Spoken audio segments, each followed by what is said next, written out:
Well, according to the Big Brother phone people, it is 4:30 and time for us to start this meeting of the Parks and Public Works Committee.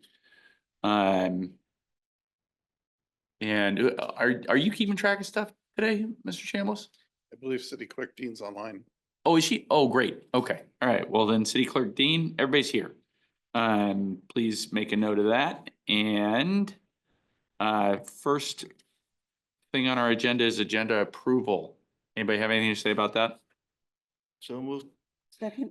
Okay, it has been suggested that we swap agenda bills in items 2 and 3 with the discussion thingies in 6 and 7. So move those up to the top. We have some consultants that we're paying for this time, and it'll save them time in their personal lives, and it'll save the city money if we do that. So I move that we make that change. Second. Second. All right, so that change is made. Numbers 6 and 7 are now numbers 2 and 3, and numbers 2 and 3 are now 6 and 7. And I'm not going to do the math on that. Next item is public comment. Is if there's anybody here to make public comment. I don't see anybody here right now. And so we're going to close public comment and move on to approval of the minutes dated October 8th, 2024. You got notes there, Councilmember Cotton? I have no issues with the minutes of October 8th, so I would motion that we approve it. I agree. All right, then they are approved. Let's move on to item number 2, which is formerly item number 6, utility rate study. And who's going to talk to us about that? So I'll just give kind of a brief introduction for the most part. It's going to be relatively simple. We do have Sergey Tarasov online from FCS Group to work through a presentation with you. If you recall, Council, back in June and July of this year, we started the utility rate conversation about setting utility rates from 2025 and beyond for the most part. And so we took a little interlude for the biennial budget to get that situated. And now we're back to you with an updated presentation. So this presentation is going to cover kind of an update of the revenue requirement phase of this project, but then also trail into the cost of service analysis that we need to do in order to establish the rates. And so we're moving the ball kind of along, passing it across the court for the most part to help kind of move this utility rate study along. And so I'm going to turn it over to Sergey Tarasov to kick us off. Thank you, Sergey. Thank you, Drew, and good evening, Council. Thank you for taking the time to meet with us today to talk to you about the next steps of the rate study. Can everybody hear me okay? We can hear you fine. I wonder, is there any way to structure it so that we can also see you and see your screen? Can we do both things? Is that possible? It's easier for me if I can actually see a teeny tiny Sergey Yeah. in the corner. There we go. I like that. Yeah. Were you able to figure it out? Yep. We got it. We got it all figured out. That's great. Well, and I'm sharing my screen, so hopefully you can see the presentation as well. And We can. Great. And joining me along with me today is Paul Quinn, who has been leading the technical effort. He'll be here available in case you have any questions that you may have once we get into the presentation itself. So as a quick presentation outline, we're going to do a quick refresher of what we have done to date. It has been a couple of months since we met last, so we thought it would be a good idea to provide you a quick summary, a rundown of what we have talked about before. We're going to do a quick touch point on talking about the overall rate setting process, as I like to do in pretty much every presentation when we talk about rates, to make sure everybody just keeps constantly getting reminded of what goes into these type of studies from an educational perspective. And then we'll switch gears and dive into the updated results of the revenue requirement, as well as the main focus of the discussion, the cost of service. Feel free to ask questions as we go throughout the presentation.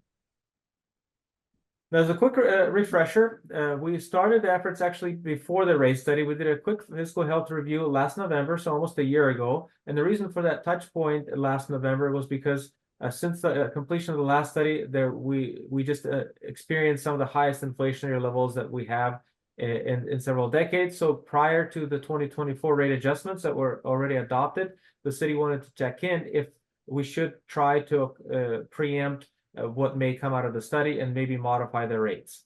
So at that point, the rates were adjusted slightly higher to help us potentially phase in and smooth out any potential rate impacts that will be coming from the full comprehensive study.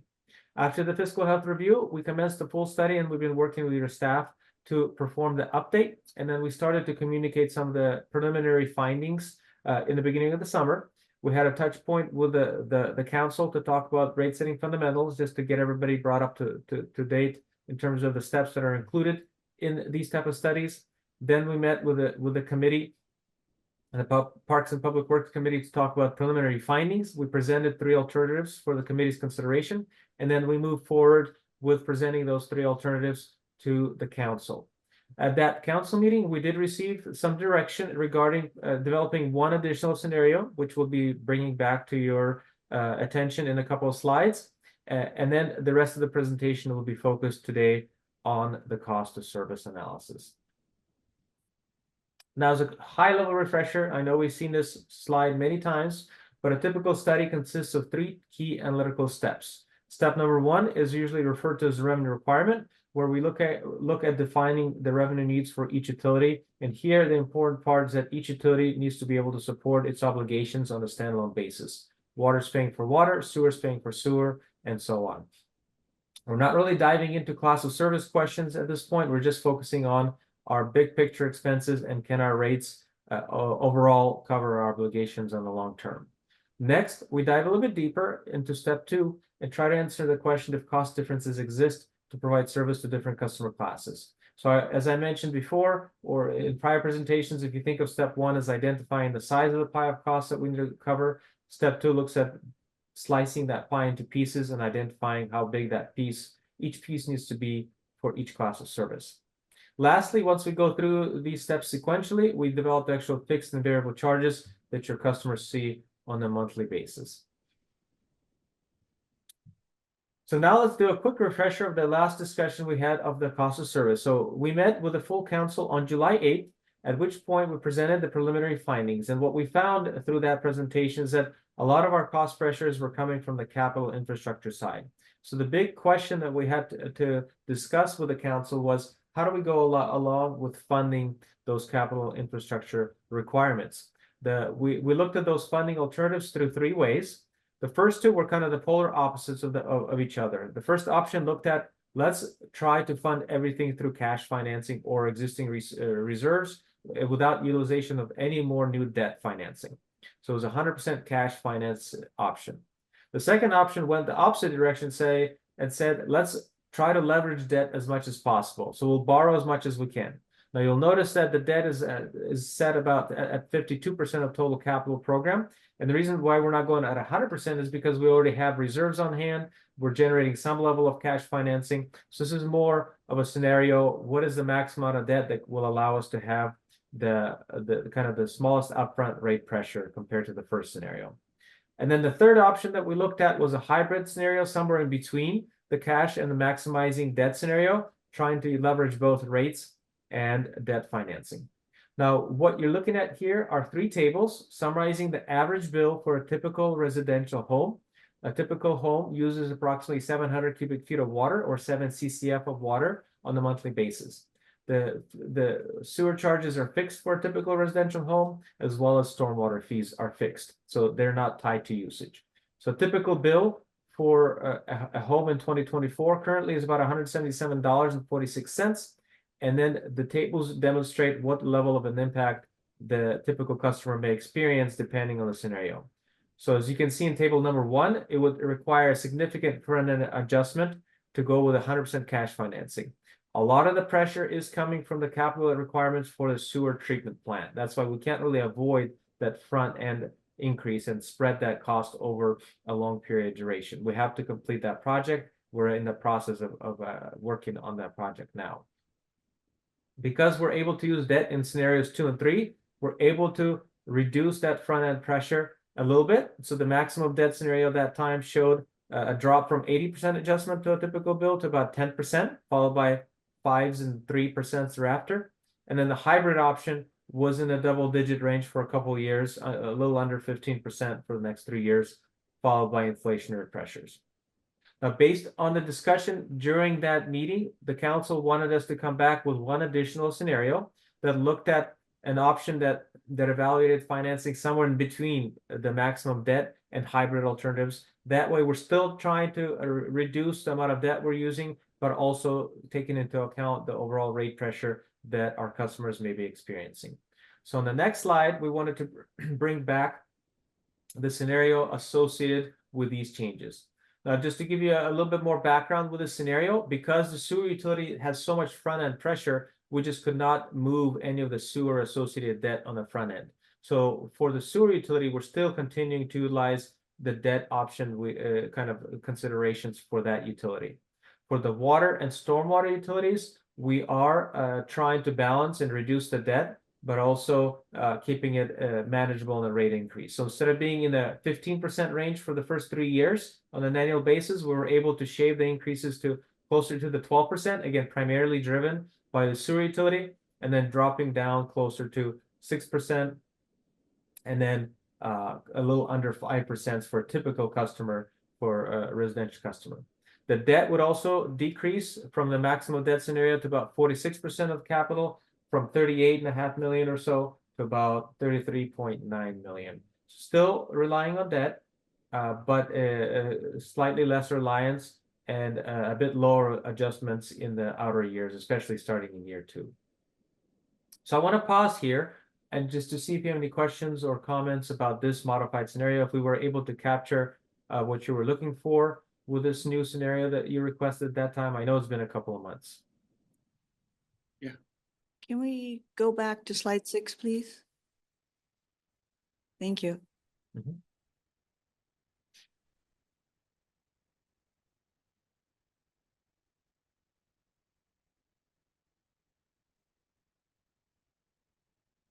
What was the reason for going to 46% on the hybrid of the max and hybrid? So the percentages just kind of fell out. Again, the sewer utility was so front heavy and required debt to pay for the treatment plant project that it limited how much significant movement on the debt side that we had on the front end side.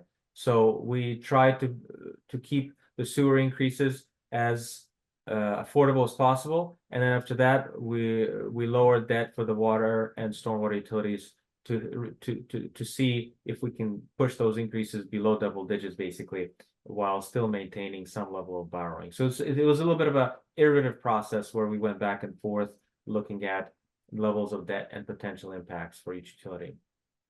I'm noticing that you're repeating the exact same thing that you said before. It was helpful to hear it a second time. Thank you. Okay.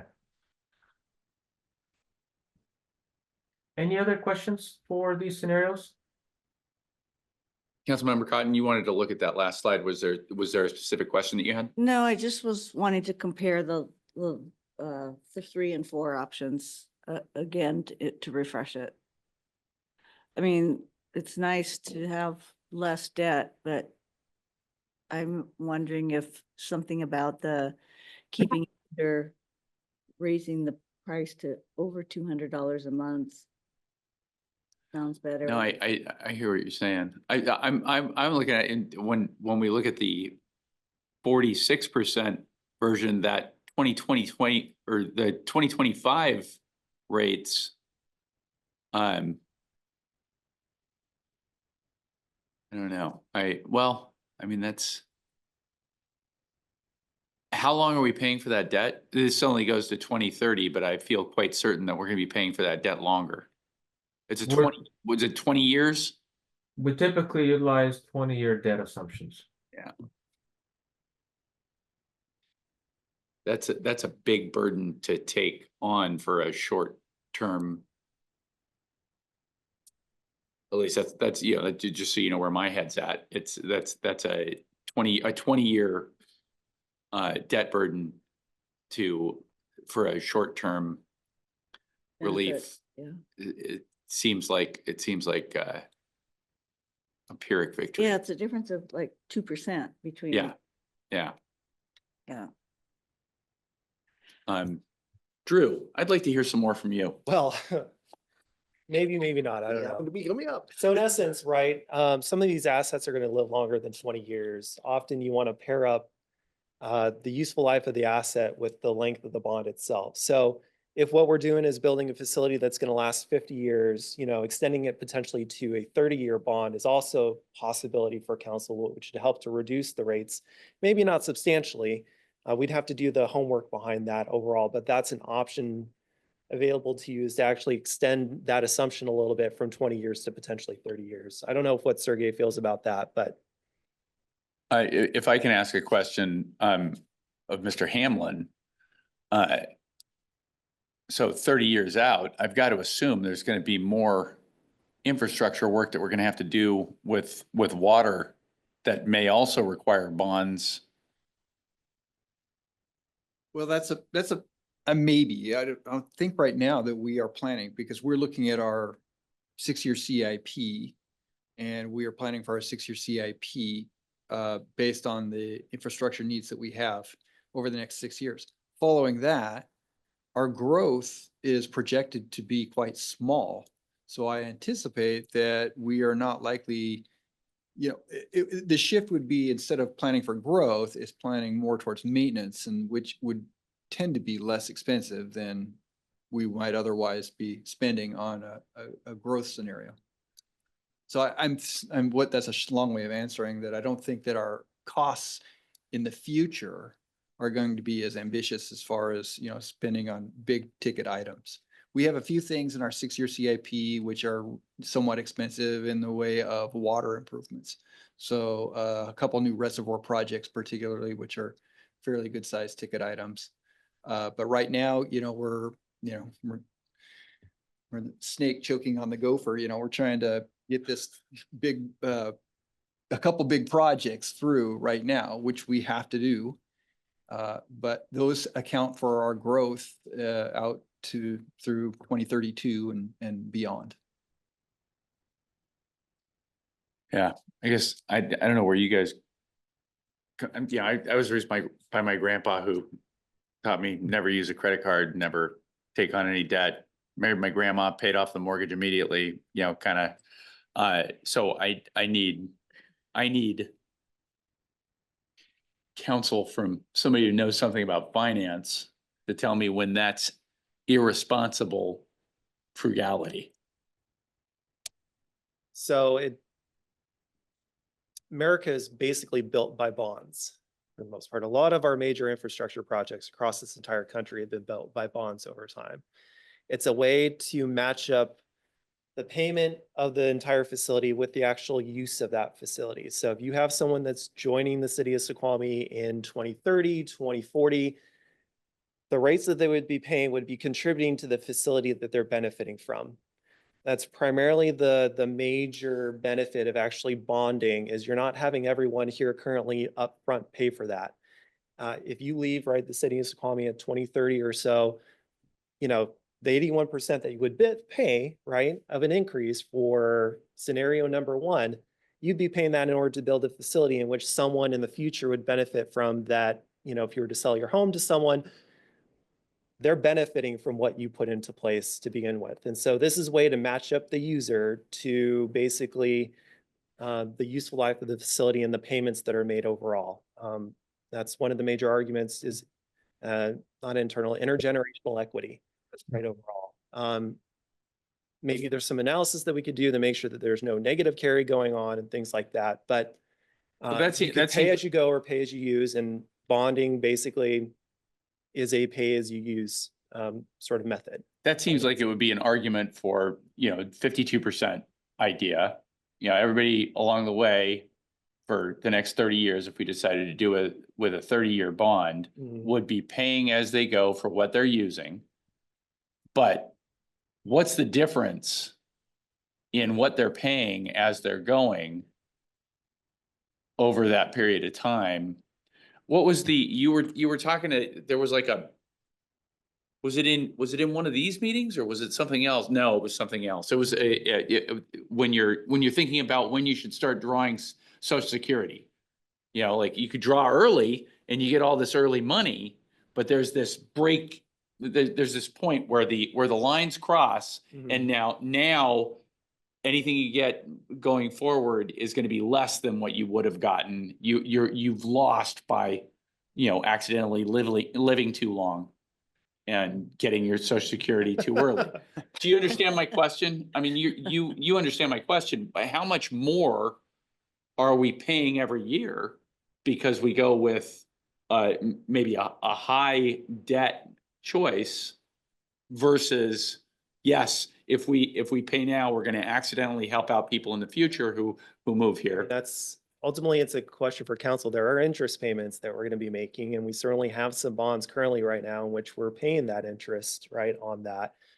That could have been financed, right, by cash previously. That would have probably resulted in something like a $250 rate at this point, right, at this stage.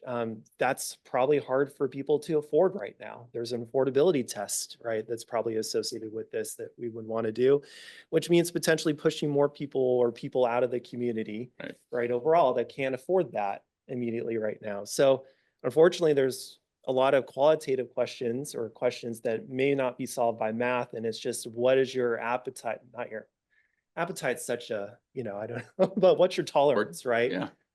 For taking on debt, and people have different perspectives. I think overall, we can certainly reduce the amount of interest that we would pay over time if we do cash finance, but you're looking at higher rates as a consequence of that. And what are the impact of those higher rates on the public? I mean, that's why, in essence, we're trying to come up with a scenario that matched between number 2 and number 3, which is where we kind of landed at the last Parks and Public Works Committee meeting.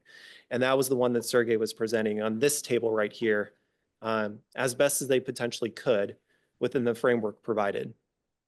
Okay. Sometimes utilities look at it from a debt to equity scenario ratio, or what share of assets are owned through the utility versus the creditors. And the rule of thumb that folks target, depending on their risk tolerance, is 40 to 60%. So if you're less risk tolerant, want to be more cash based, closer to 40%. If you're more tolerant, then closer to 60%. A lot of utilities we work with, when they do look at that metric, look in the 45 to 50% range that I'm aware of. I'm not sure if Paul has other recollection with other utilities, but I'm pretty sure it's similar to mine. So this falls in line with that thinking as well. But again, each utility is different. Each utility has their own priorities that they want to focus on. Councilman Holloway, you usually wait toward the end of these conversations, then drop a bunch of wisdom on us. You wanna keep waiting? No, I'm still digesting. Part of the puzzle I haven't seen. So, you pay for future growth, call it 3 different mechanisms. One is the rates, one is debt, and the other one is GFCs, hookup charges. So I haven't seen what the GFC plan is moving forward here. Be aware of his statement prior that if we're moving into maintenance, that means there will be less of those GFCs and it'll be more back on us on the rates. And debt is not debt is not how we pay for this. The rate pays for it. How we finance it is debt, how we spread that payment over, but it still has impact on the rates. I'm uncomfortable with double-digit rate increases.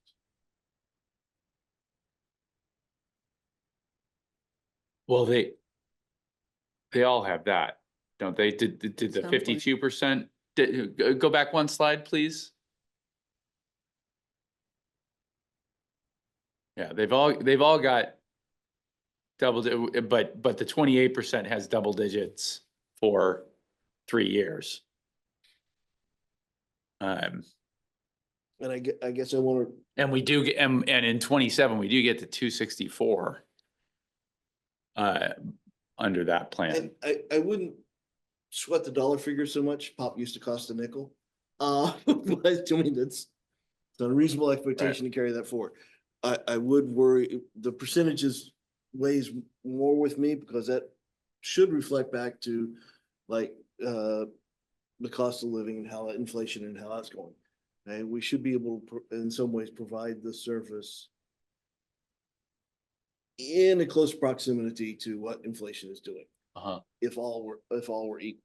Now, it's not, it's growing, it's changing, we get additional requirements, it drives additional costs, so it drives it above, inflation. Okay, but let me finish though. Yeah. The other question I would like in the conversation though is probably a refresher on the CIP. The other portion, if you don't like this answer, is do the projects need to happen in the schedule planned, or can they spread out to spread some of this costs out? Well, I So think that what- partially, I'm still collecting data before I form wisdom for you. it seemed like what Mr. Hamlin was saying is that since we have huge investment that needs to happen now, that front end's gonna hurt the most regardless. Right? Did I understand that correctly? Yeah. So it's a little bit more complex than just that, right? So the way we kind of break out these projects in our CIP, we have the catch up, we have the keep up, and we have the step up. Right. Right? So a lot of what's exhibited in our current CIP, which we're in the middle of, reflects a lot of catch up that needed to take place, right? So we're spending quite a lot. Keep up is the cheapest thing to do, right? Because once we're in good keep, then it's least expensive way to manage your utility by keeping up, by paying the least to maintain your equipment. Step up kind of reflects investment, right? So if we're looking ahead at, say, the mill site, right? So we are stepping up, we're growing, we know we're growing, we plan for that growth, we build something. A lot of that cost is offset by the economic development, which generates revenue. Right? So maybe Drew could probably kind of reflect on that a little bit. So I just want to add, the GFCs are going to come. There's a phase 4 to this entire utility rate study that involves the GFCs. And I think at that stage, we'll get into the conversation about what that means. Ideally, those GFCs are helping us. They're a payment from the developer to us as a condition of providing service to them. So in essence, the city has to plan for everything within their urban growth boundary for the most part, which includes the mill site, and make sure that we have capital projects scheduled for things like that for the most part, in which the debt service and the rates are supporting generally overall, in which the developer, once that's built, would then pay the city back overall that could then be deployed on water mains and sewer mains and things like that. So there's a mechanism in place basically through those GFCs to charge the developer for the service that's getting provided to them so that they can repay back the ratepayers basically for the work that they've done to upgrade a water pipe or a sewer main, for example, because we need to make sure that capacity is in place before, say, some development sort of comes in. And so often that's handled before the development actually takes place. So there's this funding mechanism that takes place behind there. When it comes to a refresher on the CIP, I think potentially at the next meeting, when Dylan's back, potentially he can give you a refresher on that and the timing for that. Also, we've got some engineers back here that might look a little antsy right now, right, overall regarding some of their projects as well. But we'd probably be okay to come back regarding that. And then in terms of the inflationary impact, keep in mind that the physical health review only really looked a little wider than that, but there was only an update for 2024. Right now, your rates between 2024 and 2025, I think in some instances would decline just because we didn't update it for 25, 26, 27 and beyond necessarily. I think it was just a 1-year update to the rates. And so consequently, 25, 26, 27, I believe don't include those inflationary impacts over time. Right now, our assessment, when we approved the utility rate study back in 2020, assumed that by 2026, the average residential monthly bill would have been $185 based on a 0% increase for 2021. We were giving that back to the ratepayers during the pandemic, and then 3.7% increases in the average residential monthly bill from then. If we were to actually plug in, starting at our base amount for 2020 at $159 and include all the inflationary increases from there through the forecasted 2026, we would be at $213. And so consequently, there is a difference there from where we thought we were going to be when we adopted the utility area study versus what we've experienced in terms of inflation and what we're forecasting through 2026. The slide that Sergey showed you, which includes, I believe, the 12.11% and the 16.15%, maybe my percentages are off a little bit there, would really net you about $211.19. Yeah, I'm off a little bit there. All right, I'd have to update that just a little bit, not completely. But in essence, the percentages that we're proposing for 25 and 26 at least would catch us back up with inflation to what we've experienced versus what we had planned for with the initial rate, the rate study back in 2020. So we didn't anticipate that inflationary spike that we experienced, which has impacted the utilities. And I think a lot of this would help, at least the first 2 years would help us to catch up probably with a lot of that. So anyway, that's all I'll say on that, and happy to go where we need to. But Sergey also has multiple slides beyond this one. So, and he's probably waiting for us to maybe move in that direction. Sorry, go ahead, Sergey. Oh, not a problem. This is a great discussion. We'll definitely need to go through it at some point. And Drew, you might have been referencing the cost of service impacts once we get through it. So we'll double check those figures that you mentioned at the end of the presentation. So again, this is kind of addressing the scenario that was requested last time. Again, the main driver of the double-digit number is the sewer utility, and we're kind of stuck in the sewer utility because the capital for the treatment plant needs to happen now. There doesn't appear to be a lot of deferrals that we can do for those projects and the borrowing associated with those projects. The water and stormwater utilities are below double digits, and they're helping to bring that percentage down. So on a combined basis, it is a little bit above, but it's really driven by the sewer system. So now we're going to switch gears a little bit and talk about cost of service. So again, a quick refresher, what is it? As I mentioned before, really what we're trying to accomplish here is answer the question if cost differences exist to provide service to different type of customers. When we develop this type of analysis, there are industry practices and methodologies available for this type of analysis, but we use your specific utility information for usage and allocation factor development, the planning information, system planning data, sizing, facility requirements to perform the analysis. And the benefit of this is not only the equity interclass answer, but also the cost-based unit costs that come out of it that will inform our rate design process for that last step. Now, if you want to get a quick refresh in terms of the classes, since the main objective of this analysis is to look at interclass cost allocation, we wanted to, again, bring back the classes that we have been evaluating over the last several of these updates. For the water utility, we're looking at the residential, multifamily, commercial, and retail irrigation class of service. On the sewer utility side, similarly, we're looking at residential, multifamily. Commercial has subcategories. Commercial low, which is associated with domestic level strength contribution, so equivalent to residential level of contribution of effluent, as well as commercial high, which is above domestic level strength, kind of breweries, restaurants, anybody who's above that domestic level of concentrations. And then we also have the reclaimed water costs associated with this utility. Now, when performing this analysis, we go through an additional three-step kind of a process. As you probably know, there's a lot of three steps that happen from a big picture perspective, but we usually go through a grouping process, which we call functionalization of costs and classification of costs. And all this is just grouping cost expenses into alike categories. So the table on this slide will show you the 5 categories that were used for each utility, starting with the water column. Costs are grouped into customer type costs. These are costs that don't vary with consumption. So like postage is a good example. Doesn't matter if it's a large customer or small customer, or they use a lot or don't use a lot of water. They will have the same cost to mail them an envelope. We have meters and services. These are costs that are tied to maintaining and replacing reading meters. And really, the bigger the meter, the slightly higher the cost. We have base and peak costs. The base costs are associated with maintaining the average system. So if we sized our system for average consumption, ignoring peak requirements of fire flow upsizing requirements, our system would be much smaller. Our pipes would be smaller. Our pump stations would be smaller, and so on. So it would be a lot cheaper to maintain.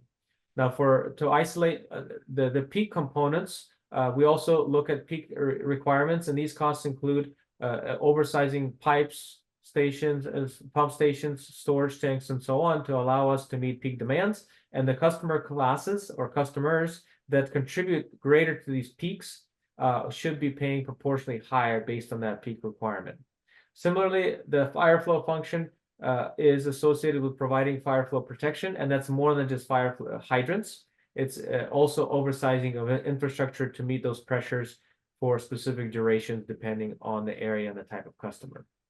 On the sewer utility side, it's very similar. We have customer costs, again, those fixed costs that don't vary with the concentration or flow of a customer. We have flow-related costs associated with collection of flow and effluent that comes into the treatment plant. We have strength-related costs, which are scaled for bio-oxygen demand, as well as total suspended solid. So kind of the two strength constituents that we're trying to treat at the treatment plant, and that do vary by classification of different type of customers. And then specifically related to adjustments to the treatment plant and the purple pipe for reclaimed water and the maintenance of those systems. Once we have grouped our expenses into these categories, we move on to developing allocation factors, which are basically statistics. We looked at data from number of accounts, flow, weighted flow based on type of concentration, pounds of type of waste for the sewer utility. And then using these allocation factors, we distribute these costs to the cost groups. So that's kind of the three-step high-level process that we go through. Now, to give you a quick summary of the results of the classification process, on this slide, you'll see two pie charts. On the left, you'll see the water utility. And here we're targeting the test year of 2025 of about $5.7 million. Now, this $5.7 million test year for the water utility is made up of about 27% related to base cost and 42% related to peak cost. So about 69% of your total costs are associated with base and peak. And most of the time, these costs could be recovered through your volume rates. So another way to look at it is about 69% of your costs are coming in from the volume side perspective. On the rest of the costs, fire protection and meters and services kind of coming in through your fixed charges are about 30%, with another percent for customer service and customer related type costs. On the sewer utility side, we have similarly $7.5 million test year period. About 50% or half of your costs are associated with the collection system and the processing flow of the treatment plant. Another 44% made up of BOD at 24% and suspended solids at 20% are associated with the treatment side of the equation.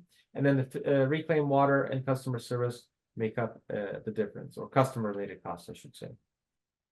Now, what does that mean? Once we develop our allocation factors and apply them to these cost groupings, we get the results. And we're trying to summarize the results in two ways on this chart.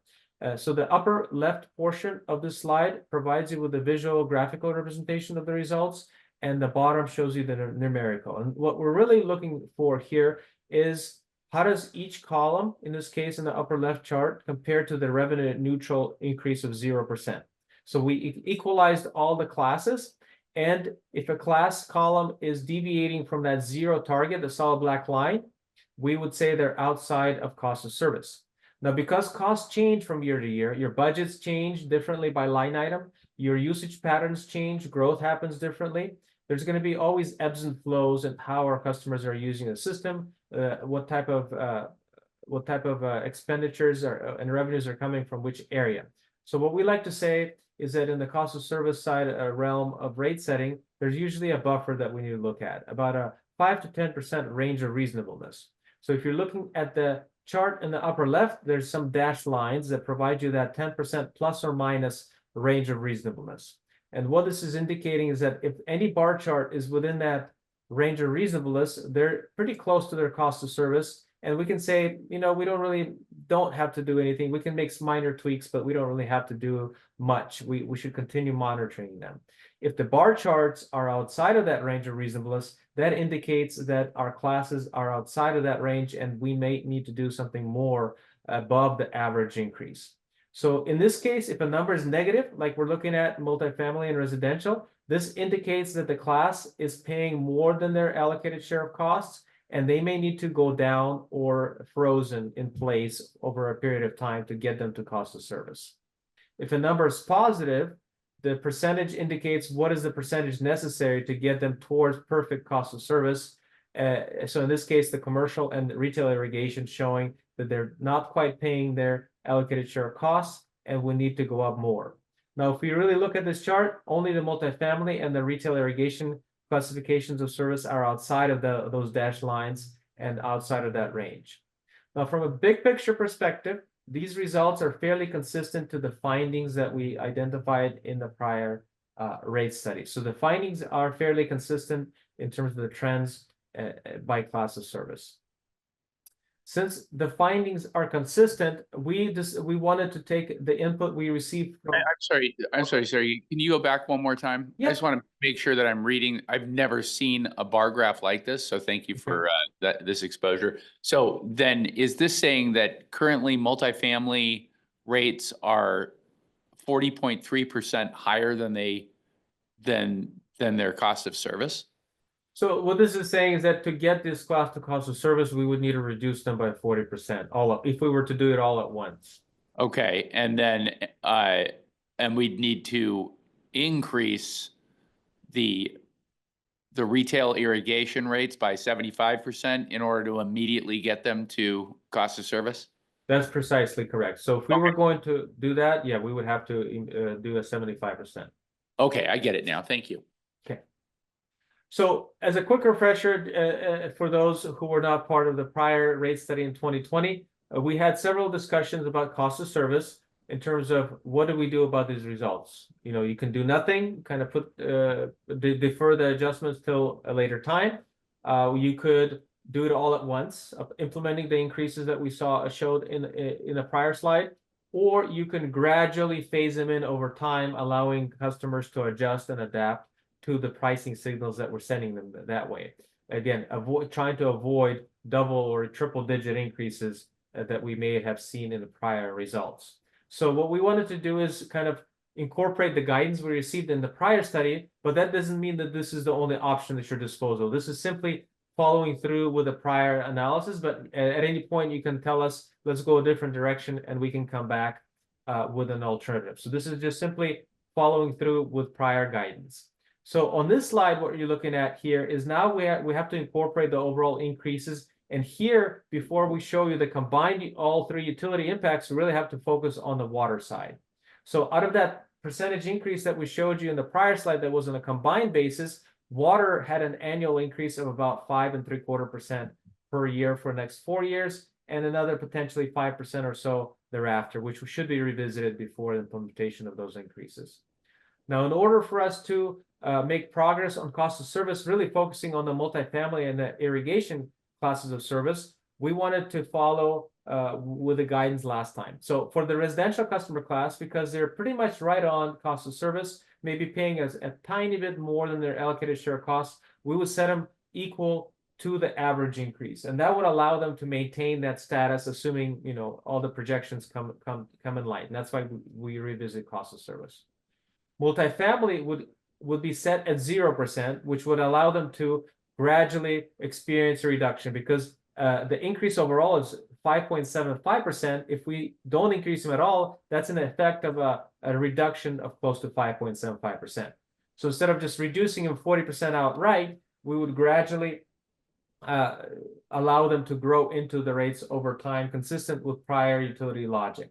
Now that would the 6-year horizon doesn't quite get them there. It makes about 50 to 60% progress under this approach. But again, that was consistent with the prior studies discussions. The commercial class, it did show was within the range of reasonableness, but it did show it needed to go up maybe a little bit higher. So in this case, the phase-in that we're bringing back to is showing commercial to be slightly higher than the average increase to help them kind of stay within that range of reasonableness and come in line. And that way, they're going to be pretty much staying consistent with cost of service by the end of this time period. And then the irrigation class, the class that was outside of that range, would be going up above the average. Now, we wanted to cap their impacts here at below double digits, but we could go double the increase. So again, there's a little bit of a flexibility here that we have with the level of adjustments. Again, we're utilizing the guidance we received from the prior council discussions we've had. So under this approach, irrigation would make about quite a bit of progress, about 50 to 60%, but still would have a little bit of room to go after this phase-in. Now, a lot of things can change. Their conservation measures could happen. A lot of weather impacts have. We've already seen a reduction in conservation, over the last 3 or 4 years for many utilities. So the reason why we typically strive to look at phase-in options is because if things change too much over the next couple of years, we might have to go the opposite direction and correct them the opposite way as well. So phase-in allows you to make progress, yet still have time to check in as you're making that progress over time.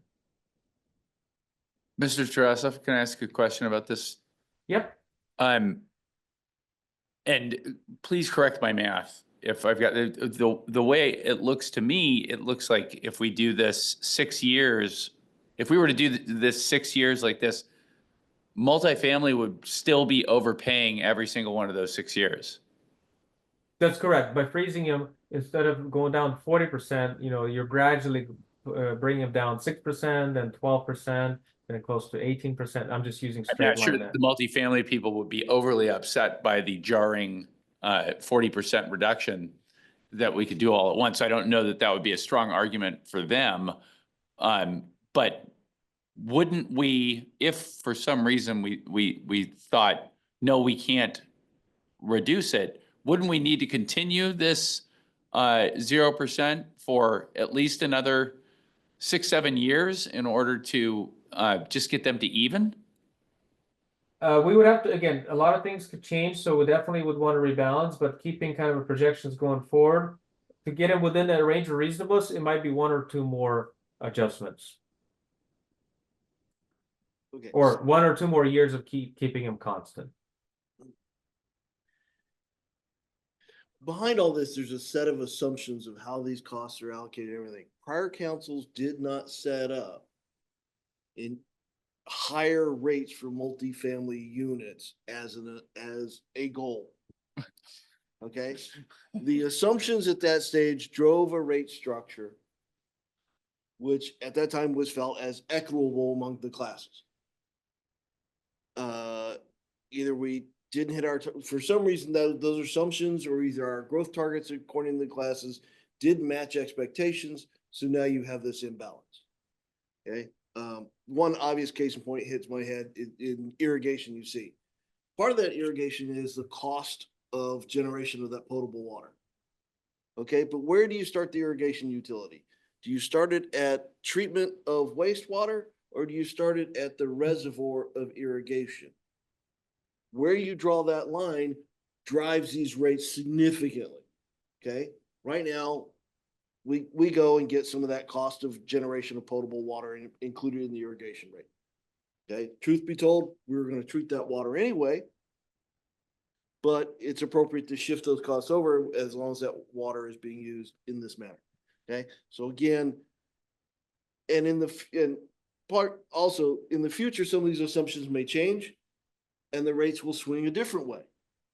So don't take these as hard and fast. Oh my God, we are charging multifamily 40% more than they should.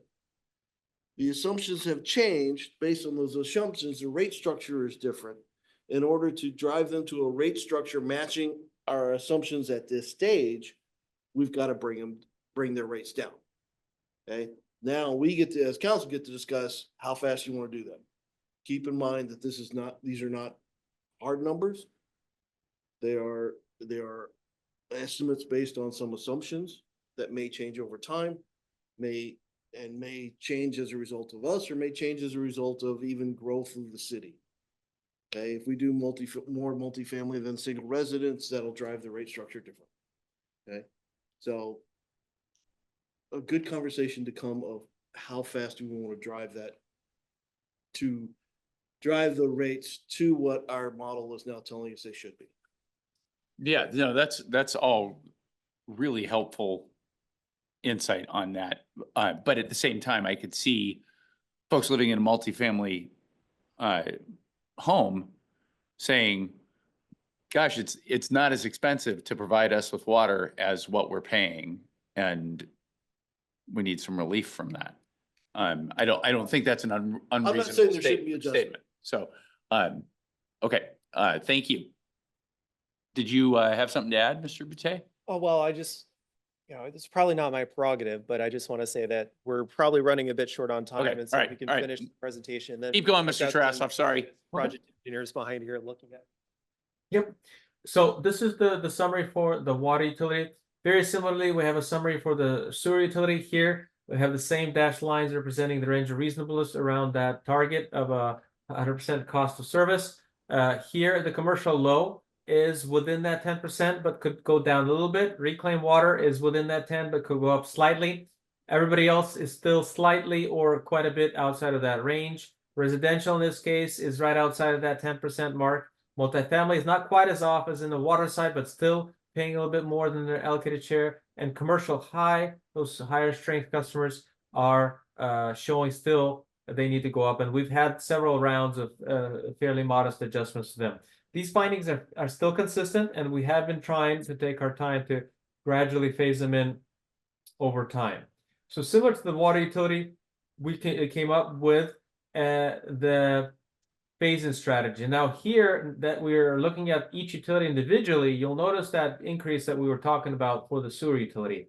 And this is where it gets a little bit challenging because we're trying to keep it still, our rates moderately impactful to everybody, reasonably impactful to each cost of service. So big question to consider is that our average increase is already fairly modest for this utility on a standalone basis, not kind of looking at the combined bill. Do we compound that issue to the commercial high right away in 2025? Do we defer any of this cost service adjustments in 25 and only start them in 26? So those are the big picture questions that you might want to have. The scenario phase-in that we established kind of follows the same logic. The residential class is actually set slightly below the average, about 0.5% less than the average because they were showing they're outside of that range of reasonableness. And I believe that allows us to get our cost of service. I'm looking to the side to see the progress. I apologize for my glancing here.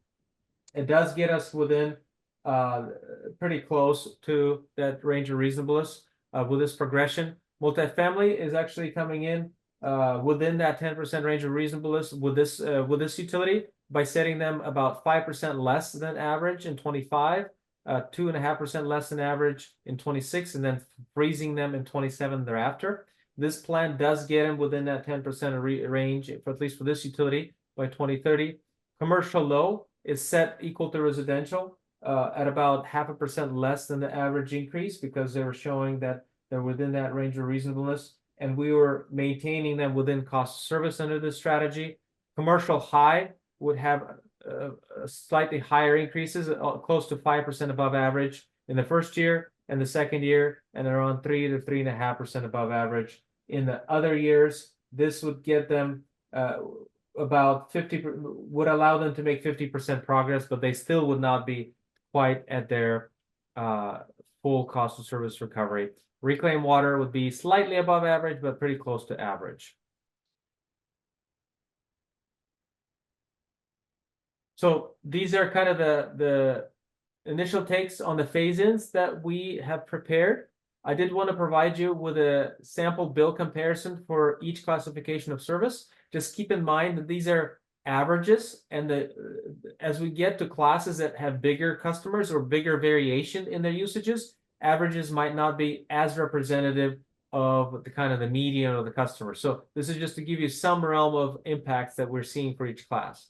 While on the residential multifamily side, you're probably going to have a lot of consistency between the level of usage. So an average might be a good representation. As we get to bigger and bigger classes, it could be a little bit broader.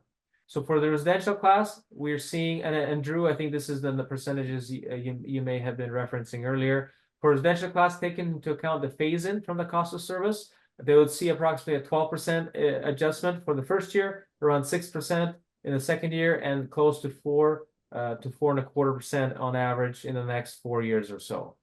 Multifamily would be lower at 8% or 8.25%, and then 3% the second year, and then 1% thereafter. Again, the 1% would be coming from the stormwater utility, because stormwater would be applied equally to all classifications of service, and it's the smallest portion of the bill.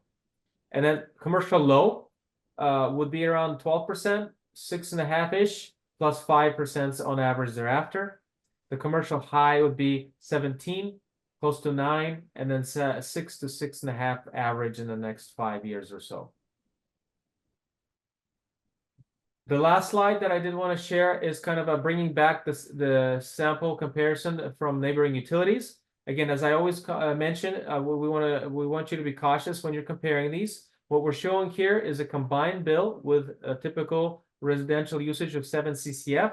Right now, the city of Snoqualmie is sitting somewhere in the middle of the comparatives. And this would be a little bit of an apples and oranges comparison because we're comparing Snoqualmie's current rates in 24 as well as the proposed strategy, which is for 25, to majority of the utilities on the list in their 24 rate levels. The city of Sultan and city of North Bend have published their 25 rates at this point. So we're using those, but everybody else would still be using 24 rates because we don't really know what they're going to be adopting. We know that a lot of these utilities are going through similar type studies. So most likely they're going to have some rate action coming. We just don't have the adopted rates to provide you with that comparison for 25. So just take that into consideration when you're using this comparison. In general, the city of Snoqualmie is somewhere in the middle. The proposed adjustment would bump them up 2 notches without taking into account the other utilities adjustments of what they'll be doing. So that kind of brings the end of our presentation. Again, I want to be respectful of your time. The feedback that we'll ultimately be looking from the committee, and then as we go from the committee to council, would be regarding the revenue requirement. Is the new scenario appropriate and captures with the guidance we received from the last council meeting? And then on the cost of service side, are we comfortable with a phase-in approach? If not, do we want to look at doing something different, defer any cost of service, apply the increases equal to all classes? Do we want to implement cost of service all at once? That is an option that you can consider. Or do we want to modify the phase-in, making it shorter or longer, or so on? So that, again, we just want to let you know that this is not the only option that may consider. You can consider a whole host of alternatives or speeds of implementation as well. The ultimate goal is to get new rates into effect by January 1st. And then in terms of next steps, we're hoping to bring forward GFCs for future discussion shortly as well. Thank you. Councilmember Holloway. So can you back up a slide? Yeah. And I'm gonna ask, no, one more, Yep. that one. So help me with the next conversation, and that being, I'd love to see 2 versions of the slide Okay. where multifamily is only raised by half of the percentages you have here. Irregardless, you said storm has the 1%, that should just go. But the rest of the utilities, if we were only to raise them by 0.5%, or if we were, it would be one chart, how would that affect the other classes? Again, I don't have Yeah. in my head how big each one of these animals is. So for a percentage point off multifamily, how does it affect the other classes? So help me with that, with a chart showing half increase and one showing keeping all the rates the same with the exception of stormwater. How would that affect these? And I think then we can have a conversation of how fast you want to drive this thing yet. Yeah, that's, the way that you asked, the way that you proposed that is something that I was wondering as well. I just couldn't articulate it like that, but that would be incredibly helpful. The other question that I have about this particular slide is the existing average multifamily monthly bill.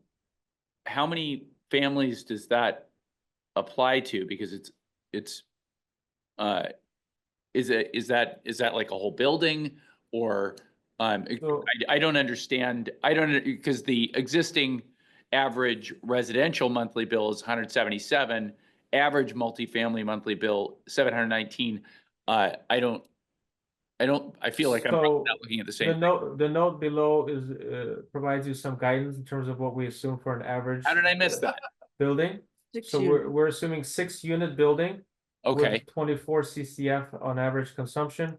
From a Thank you. stormwater perspective, it's only 3 ESU. So there's a little bit of difference when we looked at the average bills for each utility. three what now? Equivalent service units, the way you assess rates on a stormwater utility is based on square footage of a building of impervious surface area. So it'd be the equivalent of 3 residential homes. Size wise, that's correct. Okay, thank you.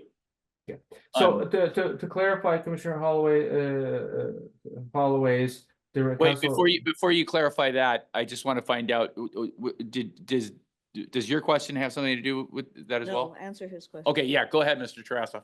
And I apologize, so just to make sure we capture your request appropriately, you're looking for a scenario that would drop this 8 to a 4, this 3 to 1.5, and then these two 0.5%? Did I understand that correctly? No, your out years are basically stormwater, right? Yes, Yeah, stormwater remains the same. okay. The rest of the rates at half or hold where they are now. Can we go back to slide 16, for example?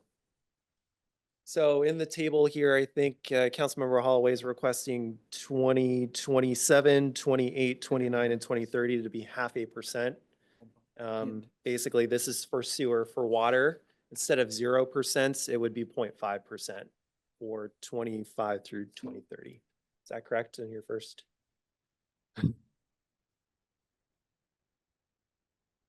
Is that what you were saying? Because that's not, what I understood you saying was if there was a further reduction in the multifamily rate, how would it affect the other rates? How would it affect the other rates? And I'm looking, it's not only, again, that last chart included all services, sewer, water. It did. Yeah, So irrigation stays as planned. The other rates, if we were to reduce their increase for multifamily by half, would be one. The second one is if we were to maintain them at current rate level, what would that same chart look like? okay, so scenario 2 would keep them at 0 for these first 2 years for sewer, and then water's already shown at 0 here, so this would be already done, and the only difference would be keeping them at 0 for 25 and 26. Is that correct? So That's it's actually, it's two-part answer. So one would be divide it in half. So Okay, 14 7 and and 2? 14 and Se- 4. So 14 seven, 2, Two. and then zeros. 14 and 2, and the other one would be, again, hold it, no rate increase for multifamily to try and align them quicker. Yeah, both of those would be good things to Yeah. see. Yeah. Okay, so the multifamily, so I think I understand, option 1. So we'll cut this to 7, we'll cut this to 2, we'll leave them at zeros, and actually by the end of it, they might need an increase because that would be, after a couple of years, they might actually catch Come up. back in on the bar, you bet. And then the other scenario is just zero these out completely for the first 2 years and then see what happens. Yeah, Um, and again, you may have to have, the rate increase may need to come back in those out years to keep them on the line. And then, do you want to limit the impact to commercial high, or because really that's a lot of revenue from multifamily that we're gonna be not bringing in, so somebody has to bring it in. Are you okay putting it all in high, or would you be more comfortable spreading it through everybody else? I was assuming just a spread across everybody else, not targeting any particular. Okay, okay. That helps a lot, focus the scenario. Because it seems like the other classes have benefited from the load being carried by multifamily. Then they can also carry the burden of correcting that. Councilmember Cotton. Just a quick, is this going to be coming back to Parks and Public Works? Or is the thought that this conversation will carry forward to council? Or is there still get all these numbers and My then- understanding was that the three of us make all the decisions on that. Well, of course, but what I was wondering is, coming back here first, or is there a timeline where, I know we're trying to get rates increased by January 1st, with getting it forwarded to council? So it would certainly be nice to get rates adopted before January 1, 2025, but in some cases that may not happen, right? It's really dictated by the time that we need to have here in order to discuss this. I think with the changes potentially requested and the viewpoint that maybe the Parks and Public Works Committee wants to see, it may be best for us to bring that back to the committee itself. And so if we have a good enough presentation at maybe that next Parks and Public Works Committee meeting, maybe we can then put that onto the council agenda. So it might be warranted to have a robust discussion here first, get you guys acquainted with what we're producing here, get you kind of situated for the most part, and then provide that to the full council with you guys as knowledgeable as you possibly can be. I don't know how, Sergey, how you feel about that, but that might help to save us time, because really a presentation that we're likely going to be changing after the next council meeting to update it with what's been requested here, that might not be valuable time in front of the full council. Because we'll probably asking the questions first and saving the time of going to council and coming back. to council. Right, Yeah. okay. yeah. All right. Mhm. Makes sense. Would it be possible to get the answers to these questions by the next Parks and Public Works Committee meeting? You know, that's certainly a possibility, but I will ask Sergey if that's a possibility.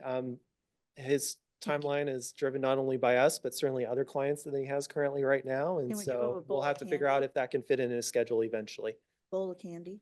Bowl of candy might help. I will have to send, who knows, maybe a box of chocolates in it. Oh, yeah, see, see, We know his see, butt, all you right. know, I prefer dark chocolate with C's, Okay. C's, just. Dark Just, chocolate. Knew there was if we're talking, if we're just talking, Yeah, but flavors. we'll do what we can. And if we can't bring it back the next one, then certainly the one after, and we'll have to send him a few bucks, multiple boxes.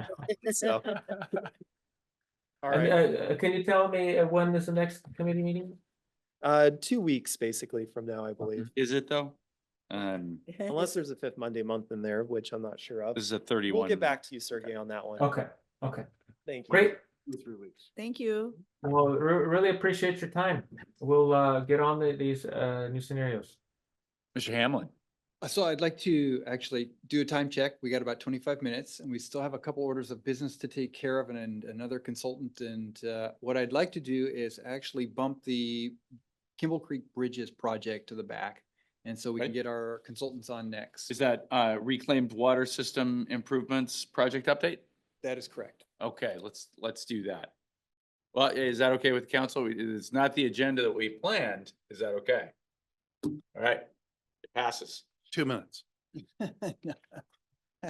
All right, thank you, committee. I'm gonna move quickly here. We have another reclaimed water system improvements update, and part of this will be queuing up a public comment period we have on the project, which is currently underway and will be open until November 14th.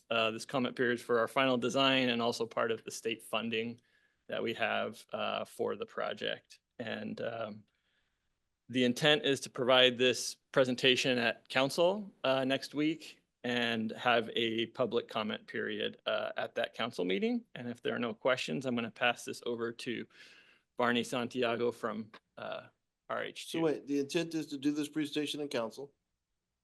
Correct? And Correct. You're not looking for direction from committee tonight, Correct. and we're running out of time. We are. Can we just go to council? And I let have you no guys problem with off that. We tonight? could do that. Yeah, I think so. Sure. Yes, we can do that. We can do that. Yep, with your blessing. Yes. You were incredibly articulate. Thank you. That was great. All right. That will actually help us get through because we still have a couple agenda items to work through. We just really want to hear from Hind. Yeah. So Barney, great job. Thank you, Barney. We'll see you Chocolate's next on the week. way for all, all right? No. He has an agenda. Are you next? Are we doing? Yes. Yes, the next one is our. Kimball Creek? No, the next one is Sorry, your agenda bill. Okay. Stop sharing here. Is that reclaimed water system improvements project amendment to the RH2 services agreement? That's correct. That's what we're going to next? Okay. And Yes. okay, so I'm concerned that we've skipped the Kimball Creek. Are we coming back to that? We'll get back to that at the end. Okay, I can move quickly on this agenda bill. Well, so this is another reclaimed water system improvements agenda bill, AB 24112. And this agenda bill seeks to amend RH2's design contract to incorporate structural and electrical design work associated with the reclaimed water pump station. During early design, we determined that replacing the current irrigation pump station with a new pump station is more cost effective and better fits the city's needs moving forward in this utility.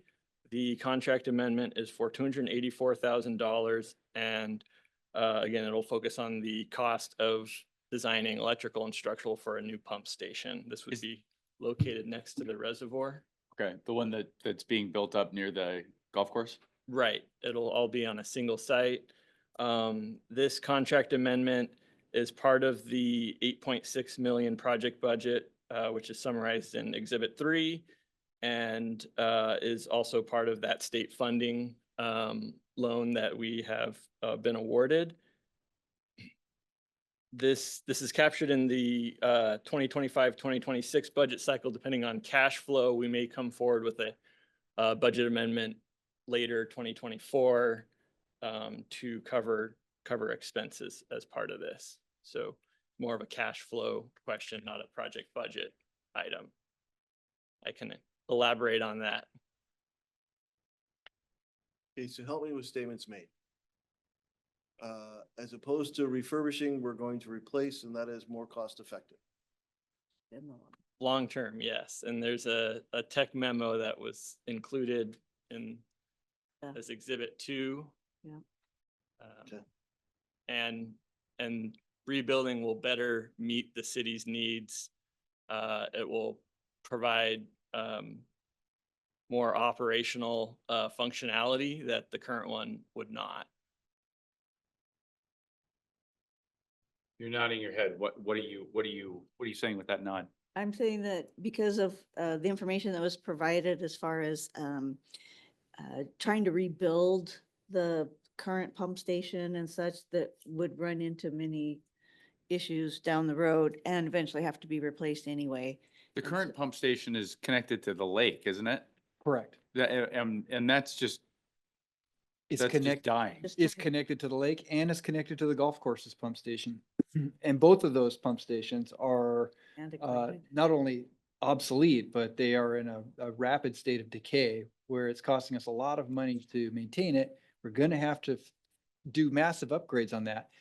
It's a poor candidate to spend a lot of money on. Right. When we should be spending our money on a better system altogether, which will provide for long-term maintenance and function, into the future. It's like when I got spinners on my $500 car. It was not a good investment. Yeah. Okay. Yeah. Anything else? So This, Go forward to council. yeah, definitely. I think this sounds like a money saver. All right. Thank you. If you do have questions, feel free to send them over to us. Thank you. All right, good. Now can we talk to Hind? Still Patrick. It's Pat. Okay, all right, Patrick's It's gonna come up.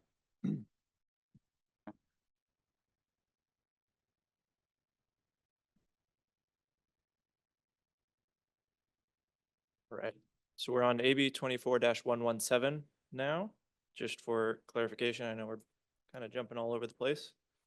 Okay, so now we're up at the top. Up at the top, yep, Okay, which is the agreement with NHC for the 2025 Stormwater Comprehensive Plan update. Just for purposes of clarification, I'm going to refer to as the system plan, Stormwater System Plan, because this isn't affiliated with this comp plan that Emily's been working on diligently, just a different beast. So I'm going to call it the system plan just for simplicity. And I have a brief presentation. Promise it's brief. we'll make it long. 30 seconds. And I think it'll also help make things move a little faster. So introduction, approved contract with NHC, easy. Bit of background. Back in 2018, NHC was originally contracted to create a stormwater system plan. So that's, the document that we want to finish. They started it in 2018. But in 2019, NPDES stormwater requirements came out with a new permit cycle. And in that permit cycle was the SMAP. You might have remembered the SMAP discussion. That's the Stormwater Management Action Plan. That was a massive document that was due last year. And so in 2020, we had NHC shift gears from completing this stormwater system plan to creating that SMAP. That SMAP was completed last year. And so now we want to bring them back to finish this comp plan. System plan, my apologies. So like I said, they've already done a ton of the work. They've done a lot of it. We have 10 existing chapters right now in that document. They're not complete Spoilers. chapters. Yep, they're Haven't not read it complete yet. chapters, but they are mostly there. They still need to be edited. And so that's the basis for what we would be working on. In this scope, the 2024, this new scope, so we would be reviewing that existing info, and so that's reviewing all of those chapters, finding the gaps in the information that was missing, and kind of cleaning all that up. It would also be adding a capital facilities plan chapter. That's kind of a standard chapter that you would have in these system plans. You know, what projects need to happen when, and how much money that they will cost on a really planning level basis. Then there will be further basin identification, analysis, and deficiencies. That's, you know, it's a whole review of our basins and, you know, where they're deficient. And then there's also a regulatory and O&M review. So that's really, you know, reviewing the NPDES requirements that are coming on board. Are we going to meet them? How's our O&M, our operations and maintenance? And so it's reviewing all of that. Was that icon drawn specifically to look like Snoqualmie Falls? No, it's a PowerPoint clip art. No way. Yep. I thought it was pretty good, so I had to toss it in there. That's really good. Yeah. That's a very good PowerPoint clip art choice. Yep. So how are we gonna pay for it? The whole thing costs, call it $163,000. And unfortunately, we did not budget for this. That was an oversight on my part. I should have brought that during the previous budget. But the good news is, in this biennium, in our stormwater operations, we're gonna underspend by about $200,000. I've talked about it with Phil and Jason. A lot of that savings is because of when Phil got promoted to his new deputy director position, there is now a vacancy in that position. That funding has just been sitting in the stormwater budget. And so Jana, Phil, Jason, and I sat down and we confirmed we're gonna finish the year with about $200,000 left over. And so that's how we plan on funding this. That being said, we're anticipating about $20,000 being spent this year. So that's what you're seeing, value of this contract. It's listed as only $20,000 in the budget statement. And then there'd be a budget amendment to, sorry, I'm trying to do Gianna's job for her right now, which I'm terrible at. But Right. Continuing resolution. Basically, for if the I understand, 80,000. this has been paid for by non-existent Phil. yeah, Okay, Yep, all right, all exactly. right. We need to send him a non-existent box of milk chocolate. exactly. But yeah, so that's how we plan to pay for it. And that is all I've got for you. Brian, you usually have a problem with these things? Well, let's You got move anything? forward. Nothing? Just why Phil gets milk chocolate, but other than that, I'm good. He's got taste. Let's send it forward. Huh? Let's Yeah. send it forward. All right, thank you. Pat, you're still up. I'm still up, this time with Gary. AB Oh, yeah. This is 24-113, our which site is visit. yeah, exactly, the Public Works contract for Forma Construction Company for the police station improvements. Right. Send it forward. Yeah, we're not talking about this anyway, right? Yeah, yeah. Consent, Consent. consent, okay. Easy. All right, very good. All right, hint. Now you get hint. Finally. I think it's really smart that we save the best for last.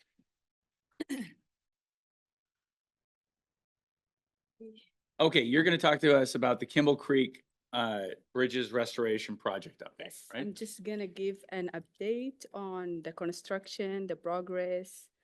Let's start with sharing my screen. I just want to say my 89-year-old father-in-law is very appreciative that you guys are doing Kimball Creek and 384th at the same time. Wanted me to say thank you for that. I've heard a few of those. You know, lots of comments people have been myself. thanking us for that. Yeah, lots of people.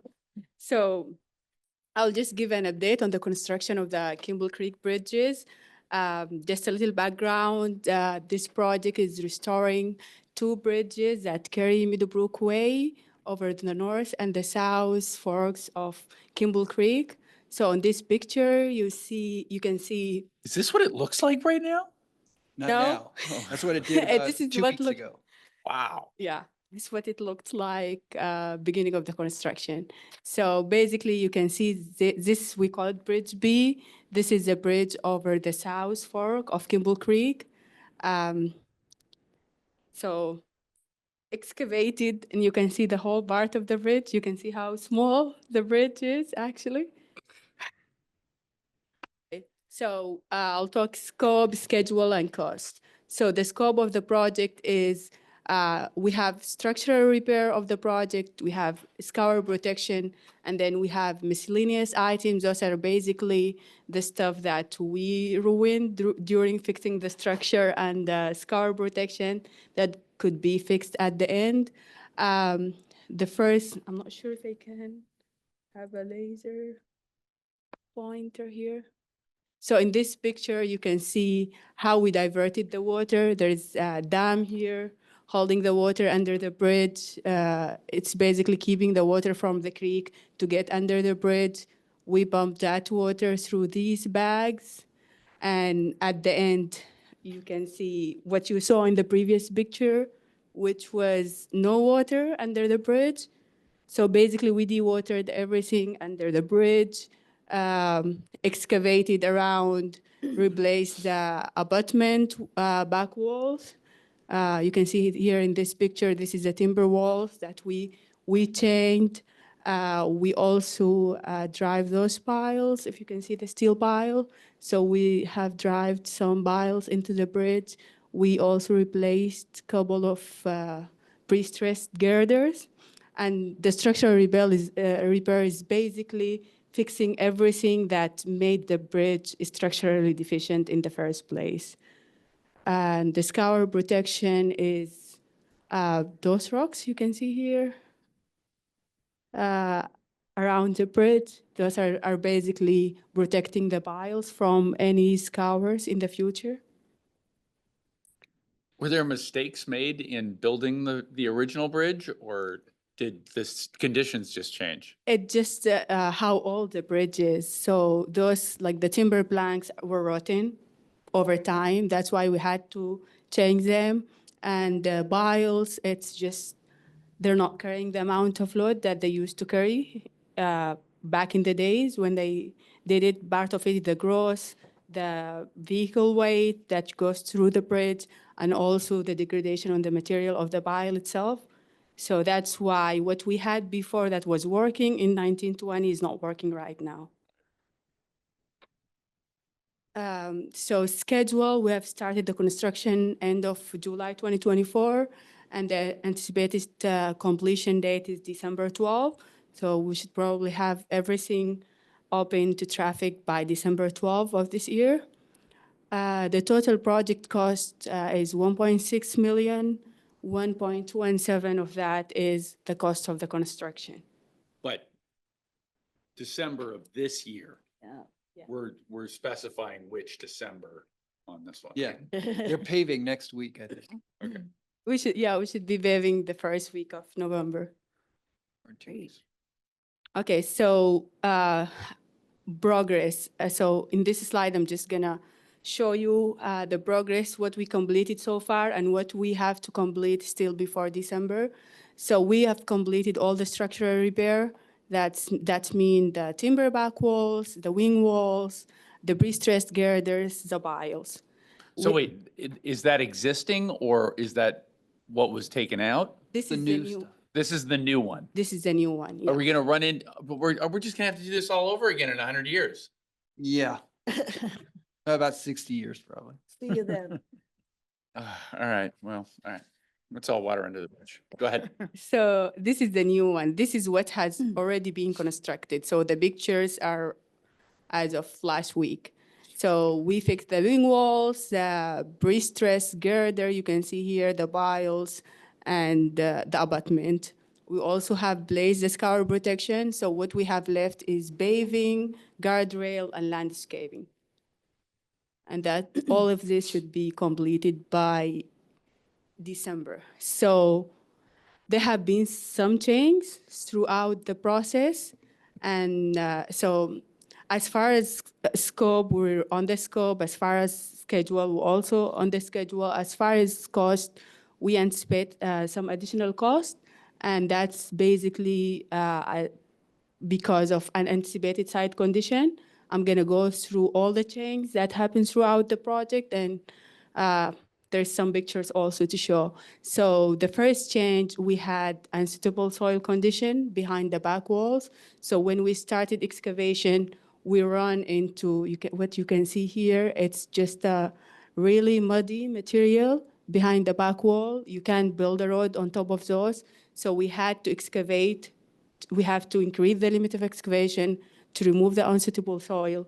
We had to replace that with something that you can build a road on top of, which is this fabric you can see here and rocks. So we basically had to make some change on site at that time to make sure that we're gonna have a good road on top of this.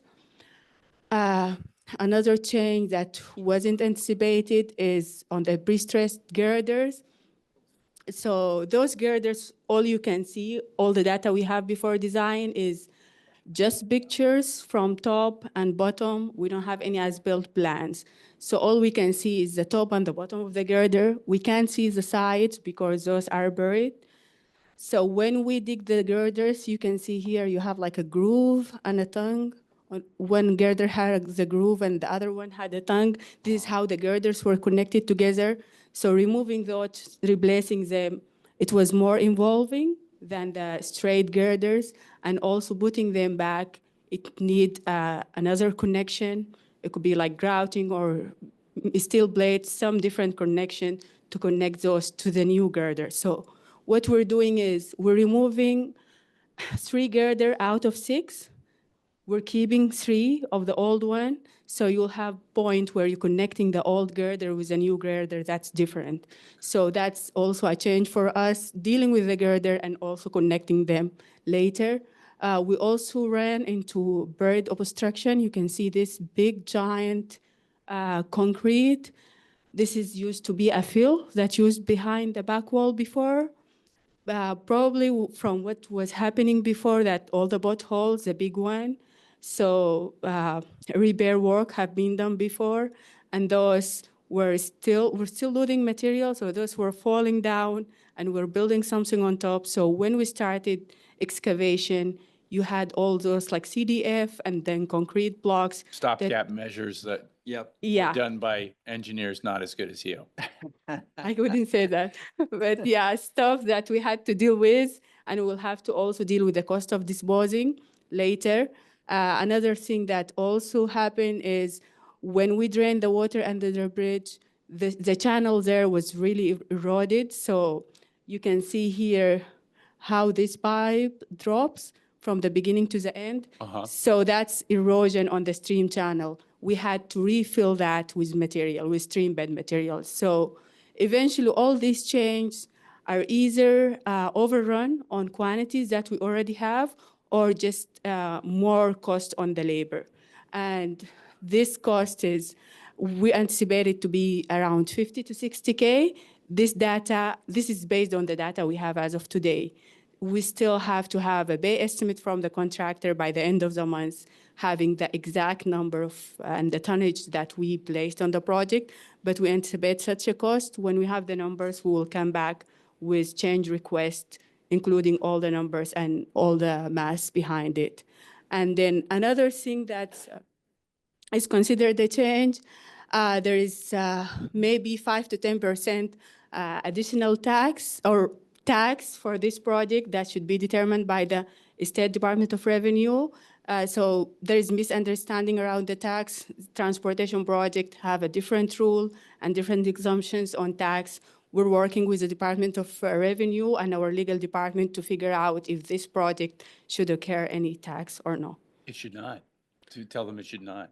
Let's In the future, when we do unanticipated excavations, could you please find treasure? Sure. If you can take it 50-50. If I take my 50, I will be. Deal. Okay, thank you. Thank you. Anything? All right, that was the last thing, right? Okay, I will entertain a motion to adjourn. So move. All right, we're adjourned. Thank you. Perfect time.